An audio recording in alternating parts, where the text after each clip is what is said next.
The most powerful woman in the building thought she was working late. She had no idea she was about to overhear a lullaby that would change her life. At 2:13 a.m., the 43rd floor of Bennett Global was wrapped in silence. The city lights beyond the glass walls stretched across downtown Chicago like a sea of gold, shimmering beneath a cold spring sky. Most of the employees had gone home hours ago. The conference rooms were dark. The elevators rested. Even the cleaning crews had finished their rounds. But Charlotte Bennett was still awake. The 36-year-old CEO sat alone at the head of a polished walnut table, reviewing financial projections for an upcoming acquisition. Her eyes burned from staring at spreadsheets. Her coffee had gone cold nearly an hour ago. Success had brought her many things: recognition, wealth, influence, but it had also brought long nights and empty rooms. She rubbed her temples and stood, deciding to take a short walk before returning to work. The quiet hallways echoed softly beneath the click of her heels. Fluorescent lights hummed overhead. Somewhere far below, a distant siren faded into the night. Charlotte walked toward the east wing of the building, passing executive offices and locked meeting rooms. Then she heard something unusual. A voice. Soft, gentle, almost impossible to hear. She stopped. At first she thought someone had left a video playing. Then she realized it was singing. Not professionally, not for attention, just a simple voice carrying a melody through the stillness. Curious, she followed the sound. The song drifted from a small security station near the freight elevators. Charlotte slowed her steps. Through the partially open doorway, she saw the night guard. Ethan Walker, 38 years old. Quiet, reliable, the kind of employee most executives never noticed. He sat alone beneath the glow of a desk lamp. One hand rested on a security monitor. The other held a phone to his ear. His expression was calm, patient, and filled with something Charlotte rarely saw inside corporate headquarters. Tenderness. That's right, sweetheart, he whispered between verses. Daddy's still here. A small voice answered from the phone. Charlotte couldn't make out the words. Ethan smiled. Then he continued singing. The melody was old-fashioned. Simple. Warm. The kind of song a parent sings not because they have a beautiful voice, but because someone they love needs to hear it. Charlotte remained frozen in the hallway. She should have walked away. She knew that. Yet something about the moment held her there. The powerful CEO who negotiated billion-dollar deals without hesitation suddenly found herself unable to take another step. Ethan finished one verse. The little voice answered again. This time Charlotte caught a few words. Good night, Daddy. Ethan's smile deepened. Close your eyes, Emma. I'll stay right here until you fall asleep. The fluorescent lights buzzed softly above him. The city glowed beyond the windows.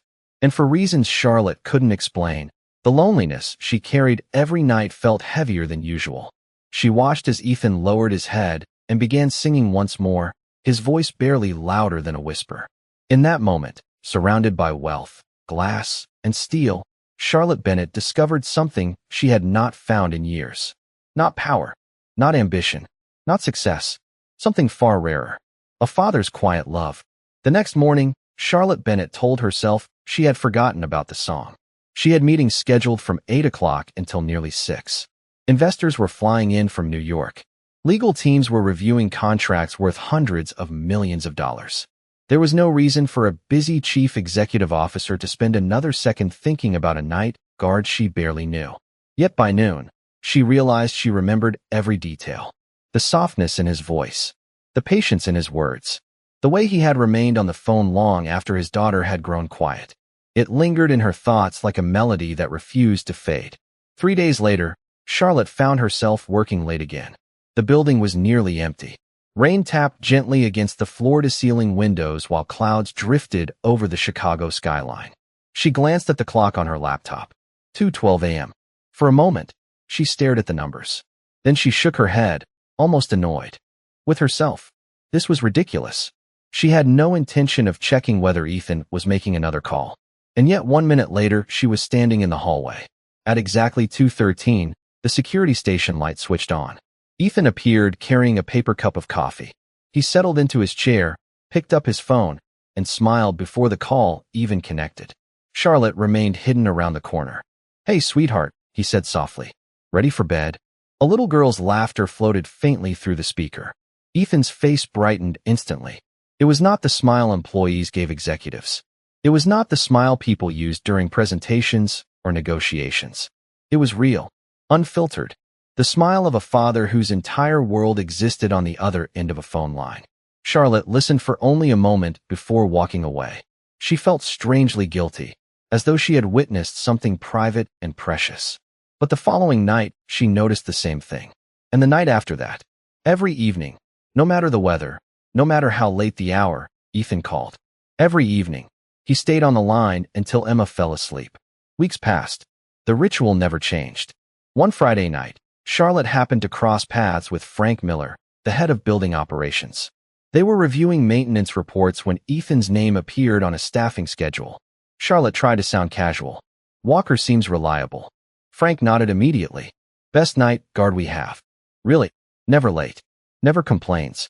Covers extra shifts whenever someone gets sick. Frank paused. Honestly, I do not know how he does it. Charlotte looked up. What do you mean? Frank leaned back in his chair. Single father. Long hours. Commutes almost 40 miles round trip every day. Still shows up with a smile. Charlotte said nothing. Frank continued. A lot of people have tougher jobs. A lot of people make more money. But I have never heard him complain once. The conversation moved on, but Charlotte's thoughts remained fixed on those words. That evening, after most of the lights had gone dark, she stood near a conference room window overlooking the city. Far below, headlights flowed through the streets like rivers of white and red. Somewhere inside the building, Ethan was making his nightly call. Charlotte found herself wondering about Emma. What kind of child waited awake every night just to hear her father's voice? And why did the thought of that simple question leave such an unexpected ache inside her heart? The answer arrived on an ordinary Tuesday afternoon. Charlotte had spent the morning moving from one meeting to another, discussing budgets, staffing projections, and expansion plans. By 3 o'clock, she finally escaped to her office overlooking Lake Michigan. The sunlight reflected off the water in bright silver waves, but her attention drifted elsewhere. Without fully understanding why, she opened an employee file. Ethan Walker, night security officer, hired 4 years earlier. Excellent attendance. Outstanding evaluations. No disciplinary issues. Charlotte skimmed through the information until a small emergency contact form caught her eye. Emma Walker, age 8. She stared at the name for several seconds. The same little voice she had heard through the phone countless nights suddenly felt real. Not just a distant child at the end of a call, but a person. A little girl waiting every evening for her father to sing her to sleep. Later that week, another late night kept Charlotte in the building. Rain streaked across the windows while thunder rolled somewhere beyond the city. As she walked toward the executive elevators, she noticed Ethan sitting at his station earlier than usual. His phone was already in his hand. His expression looked different tonight. Concerned. How was school? He asked softly after the call connected. A small voice answered. Ethan smiled, but the worry remained in his eyes. Did you eat dinner? Another answer. He nodded. Good. That makes me happy. Charlotte continued walking, trying not to listen, but a few words reached her anyway. Doctor appointment. Medicine. Feeling tired. She paused briefly before stepping away. The next evening, curiosity finally overcame her. During a conversation with Frank Miller, she carefully asked another question. Does Ethan have family nearby? Frank nodded. His mother-in-law helps with Emma. Mother-in-law. His wife passed away about 5 years ago. Charlotte looked down. Frank's voice softened. Emma was only 3. Silence settled between them. The information hit harder than Charlotte expected. She pictured the empty apartment Ethan probably returned to each morning. She imagined the long drives, the night shifts, the responsibility of raising a child while carrying grief that never completely disappeared. That night, at exactly 2:13, Charlotte found herself standing near the same hallway again. Ethan's voice floated through the quiet building. Do you remember what your mom used to say? He asked gently. A faint answer came through the speaker. Ethan laughed softly. That is right. Brave hearts shine brightest on cloudy days. Charlotte closed her eyes for a moment. The words sounded practiced, repeated many times before. A tradition preserved so a little girl would never forget her mother. The hallway felt unusually still. The fluorescent lights hummed overhead. Rain tapped against distant windows. Then Emma asked a question. Charlotte could not hear every word, only the final part. When are you coming home? Ethan's smile faded slightly. He glanced at the security monitors and then toward the dark corridors beyond. "Soon, sweetheart," he answered. "I promise." The little voice seemed satisfied. Ethan began singing again, softer than ever. And for the first time, Charlotte realized something important. The nightly calls were not simply a routine. They were a bridge, a fragile thread connecting a father and daughter separated by work, distance, and sacrifice. A thread Ethan protected every single night without fail. As autumn settled over Chicago, the nights grew colder and the wind coming off Lake Michigan carried a sharper edge. Inside Bennett Global, however, one thing remained unchanged. At 2:13 every morning, a father called his daughter. Charlotte no longer pretended she had not noticed. She knew the timing. She knew the routine. And increasingly, she found herself measuring her nights against it. One evening, after a board meeting that stretched nearly 12 hours, Charlotte stepped into the executive elevator exhausted. The acquisition deal that had consumed her entire month was finally complete. Millions of dollars had changed hands. Investors were celebrating. Yet as the elevator descended through 43 floors of glass and steel, she felt strangely empty. When the doors opened, she saw Ethan sitting near the security station reviewing reports. He looked just as calm as always. His uniform was neat. His coffee sat untouched beside him. Charlotte hesitated before approaching. It was the first time she had ever spoken to him directly. "Long night?" she asked. Ethan looked up, slightly surprised. "Good evening, Ms. Bennett." His voice carried the same warmth she had heard through the phone. "A little long, yes." Charlotte smiled politely. "Mine too." For a moment neither spoke. Then Ethan nodded toward the lobby windows. "The sunrise should be nice tomorrow. Clear skies finally moving in." Charlotte almost laughed. Most people spoke to her about stock prices, market forecasts, or quarterly earnings. This man was talking about the weather. Somehow it felt refreshing. "I hope you are right," she replied. Ethan smiled. "I usually am." Before she could think of another response, his phone vibrated. His eyes immediately softened. Not dramatically, not noticeably to most people, but Charlotte saw it. The change happened every time Emma called. "Excuse me," he said. "Of course." Charlotte walked away. Yet something about that brief exchange stayed with her. The next week brought another surprise. During a quarterly leadership review, department managers gathered to discuss employee recognition awards. Names appeared on a large presentation screen. Sales achievements, management milestones, productivity records. Charlotte listened quietly until she noticed Ethan's name buried near the bottom of a maintenance report. "Who submitted this recommendation?" she asked. A manager raised his hand. "Security department." Charlotte glanced down. "For what?" The manager smiled. "Actually, several things." He opened another file. "He drives employees to their cars during snowstorms. Covers extra shifts during holidays. Helps new hires learn the building. Last Christmas, he even organized a toy drive for staff children." Charlotte looked around the room. And nobody mentioned this before? Several people exchanged glances. One executive shrugged. "He is just the night guard." The room fell silent. Charlotte's expression changed. Not angry, not harsh, simply disappointed. "No," she said quietly. "He is an employee who seems to care about people." Nobody argued. Later that night, Charlotte stood alone near the executive windows watching the city lights shimmer below. Somewhere down the hall, Ethan was beginning his nightly call. For months, she had viewed him as a mystery. A kind voice. A devoted father. But now she was beginning to see something more. Ethan Walker was not extraordinary because he possessed wealth, status, or influence. He was extraordinary because in a world obsessed with being noticed, he quietly chose kindness every single day. And for reasons she still could not explain, that realization lingered in her heart far longer than any business victory ever had. Winter arrived early that year. By the first week of November, icy winds swept through downtown Chicago, rattling the glass panels of Bennett Global long after sunset. The city seemed colder than usual, and for reasons Charlotte could not explain, she found herself paying closer attention to the people around her. Especially one person. It happened on a Thursday night shortly after midnight. A maintenance issue had triggered a minor alarm on one of the upper floors, and several employees stayed late helping resolve it. Charlotte was among the last to leave. As she passed through a quiet corridor near the security office, she noticed a small leather notebook resting on a side table. It looked worn from years of use. At first she intended to walk past it. Then she recognized the name embossed in faded lettering on the cover. Ethan Walker. She immediately stopped. The notebook had likely been forgotten during a shift change. Charlotte picked it up carefully, intending to leave it with security. As she did, a folded piece of paper slipped from between the pages and landed on the floor. She bent down to retrieve it. The paper was old, creased, clearly handled many times. Before she could stop herself, her eyes caught a single line written near the top. Dear Sarah. Charlotte froze. She knew instantly that Sarah had been Ethan's wife. Her heart urged her to look away. Yet something about the sadness contained in those two simple words held her still for a moment longer. She did not continue reading. She could not.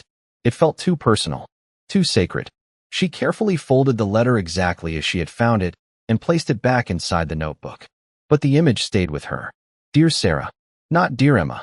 Not a work note. Not a reminder. A letter. Later that evening, Ethan arrived at the security station, looking concerned. The moment Charlotte handed him the notebook, relief washed across his face. Thank you, he said quietly. I did not realize I left it behind. Charlotte hesitated. Important. Ethan glanced down at the notebook. For a second his expression softened. Very. There was a long pause. Then he offered a small smile. My daughter thinks I write too much. Charlotte returned the smile. Maybe that is not a bad thing. Ethan looked at the notebook again. Maybe not. Neither said anything more. Yet after he walked away, Charlotte noticed the careful way he held it, almost as though he were carrying something fragile, something irreplaceable. Over the following days, she could not stop wondering about those letters. Not because of curiosity, but because of what they revealed. Ethan was not simply surviving loss. He was honoring it. Somewhere between raising a daughter, working overnight shifts, and carrying responsibilities most people never saw, he still found time to write to someone who could no longer answer. The realization stayed with her through the weekend. Then one snowy night, as Charlotte passed the security station on her way out, she heard Ethan speaking softly before his call with Emma began. He did not know anyone was listening. You would be proud of her, Sarah, he whispered. She is becoming everything we hoped she would be. Outside, snow drifted silently across the city lights. Inside, the building remained still. And for the first time, Charlotte understood that. Ethan's strength did not come from forgetting the past. It came from carrying love forward, one quiet day at a time. The storm arrived just after midnight. Weather alerts flashed across phones throughout Chicago as freezing rain swept through the city and powerful winds rattled windows across downtown. Inside Bennett Global, only a handful of employees remained. Charlotte was one of them. She had stayed late reviewing final documents for a major project scheduled to launch the following week. Outside, the skyline had nearly disappeared behind sheets of rain. The glass walls trembled softly as gusts pushed against the building. At 1:47 in the morning, Charlotte finally gathered her files and headed for the elevator. The empty hallway echoed beneath her footsteps. The building felt unusually quiet. She stepped inside the executive elevator and pressed the lobby button. The doors closed. The descent began. Then everything went dark. The lights flickered once, twice. The elevator jerked gently and stopped. Silence followed. Complete silence. Charlotte stared at the emergency panel. For the first time in years, she felt a wave of uncertainty. She pressed the emergency button. Nothing happened immediately. The backup lights eventually activated, casting a dim glow across the small space. She took a slow breath and reminded herself to stay calm.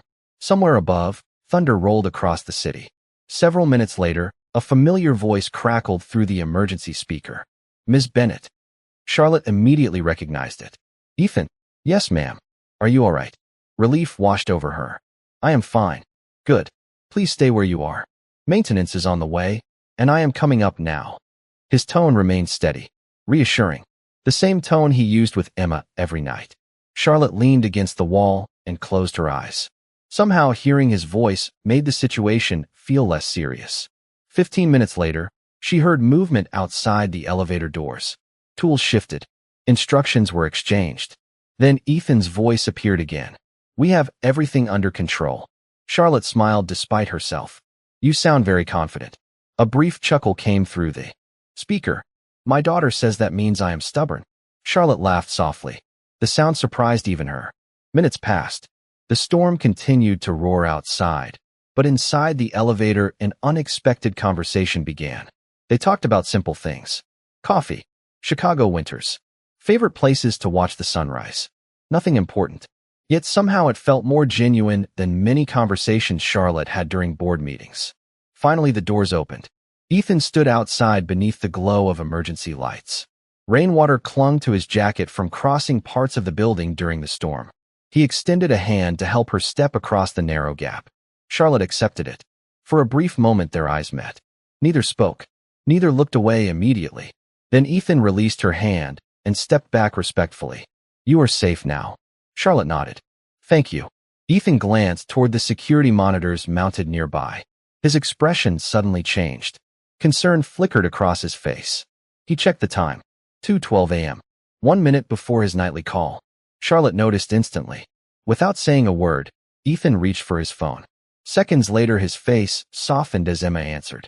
Standing beneath emergency lights while the storm battered the city outside, Charlotte watched him smile at the sound of his daughter's voice. And somehow, after everything that had happened that night, that simple moment affected her more than being rescued ever could. The days following the storm felt different. Not dramatically, not in ways anyone else would notice. But for Charlotte Bennett, something had quietly shifted. She still arrived before most employees and often left after everyone else. She still negotiated contracts and led meetings and carried the weight of an entire corporation on her shoulders. Yet now, in unexpected moments, her thoughts drifted elsewhere. They drifted toward a man who never asked for attention and a little girl she had never met. One cold December afternoon, Charlotte was reviewing employee healthcare reports when a particular file caught her attention. It was not unusual for executives to approve benefit requests, but one entry made her pause. Emma Walker, pediatric cardiology follow-up, recommended treatment plan pending insurance approval. Charlotte stared at the document longer than necessary. Her chest tightened slightly. She remembered the snippets of conversation she had overheard. Doctor appointments, medicine, feeling tired. Suddenly those words carried greater meaning. She closed the file and leaned back in her chair. Outside her office window, snow drifted slowly across the city. The sky hung low and gray over Lake Michigan. For several minutes, she sat quietly. Then she picked up the phone. "Melissa," she said to her executive assistant. "I need a favor." "Of course. I want to create a private employee assistance grant." There was a brief pause. "For who?" Charlotte looked toward the falling snow. No names attached. No publicity. No announcements. Melissa understood immediately. Understood. Within days, the necessary approvals were completed. Medical expenses that had worried Ethan for months quietly disappeared through an anonymous employee support fund. No explanation was given. No credit was claimed. The paperwork simply arrived. Ethan never learned where it came from. Several nights later, Charlotte happened to pass the security station just as Ethan finished reading a letter. He looked confused. Not upset. Just overwhelmed. He turned the paper over several times as though trying to solve a puzzle. Then he smiled softly and looked upward. "Thank you," he whispered to nobody in particular. Charlotte kept walking before he noticed her. Yet hearing those two words filled her with an unexpected warmth. A week later, another surprise arrived. Near the end of his shift, Ethan received a video call instead of a regular phone call. Charlotte happened to be nearby reviewing security updates. Emma's bright face appeared on the screen. Her smile instantly lit up the small security office. "Daddy, look what I made." She proudly held up a drawing covered in colorful markers. Ethan laughed. "That is beautiful. It is our family." Charlotte glanced over unintentionally. The drawing showed 3 stick figures beneath a bright yellow sun. Ethan pointed gently. "I know who I am." Emma giggled. "And I know who Grandma is." Ethan smiled. "Then who is the third person?" Emma looked thoughtful for a second. Then she shrugged. "I do not know yet." Ethan laughed again. The sound echoed softly through the empty hallway. Charlotte walked away before she heard more. Yet those simple words lingered with her all evening. "I do not know yet." Back in her office, she stood beside the darkened window overlooking the city lights. Thousands of people moved through Chicago below. Thousands of stories. Thousands of lives. And somehow, among all of them, the one that occupied her heart belonged to a father who sang lullabies through a phone and a little girl who still believed there was room in her drawing for someone she had not met yet. By the time December reached its final week, Bennett Global was preparing for its annual Employee Appreciation Gala. The event was one of the company's biggest traditions. Executives flew in from across the country. Department leaders gathered from regional offices. Hundreds of employees filled the grand ballroom of a historic downtown hotel decorated with winter lights and evergreen garlands. For most people, it was simply another corporate celebration. For Charlotte Bennett, it had become something more. As guests settled into their seats beneath crystal chandeliers, soft music drifted through the room. Waitstaff moved quietly between tables. Laughter echoed from every corner. Yet Charlotte's attention remained fixed on a single seat near the back of the ballroom. Ethan Walker sat alone, looking slightly uncomfortable in a borrowed suit. He had only attended because his supervisor insisted. He clearly preferred quiet hallways to crowded events. When Charlotte stepped onto the stage, the room gradually fell silent. She welcomed everyone, thanked the employees for another successful year, and spoke about teamwork, perseverance, and growth. The audience applauded politely. Then she paused. Her expression softened. "Tonight," she said, "I would like to recognize a kind of success that does not appear on financial reports." The room grew quieter. Charlotte glanced toward the back of the ballroom. Sometimes the most important people in an organization are the ones most of us never notice. Employees exchanged curious looks. Several department heads leaned forward. Charlotte continued, "We celebrate leadership. We celebrate innovation. We celebrate achievement. But tonight, I want to celebrate character." The large screen behind her illuminated. At first, nobody understood what they were seeing. It was a simple audio waveform. Nothing more. Then a voice filled the ballroom. Gentle. Familiar. A father singing. Ethan froze. Across the room, conversations stopped instantly. Forks lowered. Glasses remained untouched. The lullaby drifted softly through the speakers. There was no professional music. No orchestra. No production value. Only sincerity. Only love. Charlotte watched as hundreds of people listened in complete silence. Some smiled. Others lowered their eyes. A few quietly wiped away tears. The recording ended. For several seconds nobody moved. Nobody spoke. The room remained completely still. Charlotte finally broke the silence. For nearly a year, a father has ended every workday the same way. Not seeking recognition. Not asking for praise. Simply making sure his daughter falls asleep, knowing she is loved. Ethan looked down at the table, overwhelmed.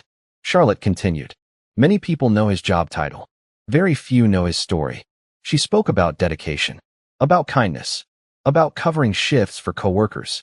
About helping employees during snowstorms. About showing up every day with grace despite carrying burdens most people never saw. The audience listened without interruption. Then Charlotte smiled. "Mr. Ethan Walker, would you please join me on stage?" For a moment he did not move. The room erupted into applause. Not the polite applause given at corporate events. Something warmer. Something deeper. Ethan slowly stood. As he walked toward the stage, employees rose from their chairs one after another until the entire ballroom stood with him. The standing ovation seemed endless. Ethan reached the stage and looked out across hundreds of faces. He appeared completely stunned. Charlotte handed him a small plaque recognizing exceptional character and service. Ethan stared at it before finally looking up. "I do not know what to say." His voice cracked slightly. Charlotte smiled. "You already said it every night." The ballroom fell silent once more. And in that silence, everyone finally understood what she meant. The gala ended, but its impact lingered long after the final guests left the ballroom. In the weeks that followed, something subtle began to change. Employees who had once hurried past the security desk now stopped to say good morning. Managers who barely knew Ethan's name greeted him with respect.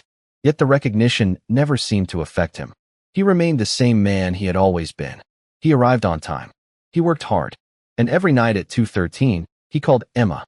One bright Saturday morning in early spring, nearly 4 months after the gala, Ethan received an unexpected invitation. Charlotte asked if he and Emma would join her for lunch at a small lakeside cafe overlooking Lake Michigan. At first he hesitated. Then Emma heard about the invitation and immediately decided for him. "Daddy, you have to go." Her excitement made it impossible to refuse. The afternoon arrived with clear blue skies and a gentle breeze rolling across the water. Ethan pulled into the parking lot in his aging pickup truck while Emma practically bounced in her seat. Charlotte was already waiting outside. She wore simple clothes instead of a business suit, and for the first time, she looked less like the chief executive officer of a major corporation and more like an ordinary woman enjoying a beautiful day. Emma spotted her first. "Miss Charlotte." The little girl rushed forward before Ethan could say a word. Charlotte laughed and knelt to greet her. Within minutes, they were talking as though they had known each other for years. They shared lunch beside the lake, watching sailboats drift across the water. Emma talked about school, books, and the latest drawing she had completed. Charlotte listened to every word. Ethan mostly watched, quietly amazed. At one point, Emma reached into her backpack and pulled out a folded piece of paper. "I made a new family picture," she announced proudly. Charlotte smiled. "Can I see it?" Emma handed over the drawing. Ethan immediately recognized it. The same bright yellow sun. The same simple figures standing together. But this time there was a difference. There were 4 people instead of 3. Charlotte studied the drawing carefully. "Who are they?" Emma pointed. "That is me." Then she pointed again. "That is Daddy." Another figure. "That is Grandma." Finally, she pointed to the 4th person. A woman standing beside them beneath the sun. Charlotte looked at her quietly. "And who is that?" Emma smiled. "I know now." Silence followed. Not an awkward silence. Not a painful one. The kind of silence that arrives when a heart recognizes something before words can explain it. Ethan looked toward the lake. The sunlight danced across the water like scattered gold. Charlotte lowered the drawing and met his eyes. Neither spoke for a moment. They did not need to. Because sometimes the most important things are not said during board meetings, speeches, or grand celebrations. Sometimes they are found in small moments. A shared smile. A child's drawing. A quiet afternoon by the water. And that evening, as the sun disappeared beyond the Chicago skyline, Emma fell asleep without needing a phone call for the first time in years. Not because her father loved her any less, but because he was finally home. And for the first time in a very long time, none of them were alone.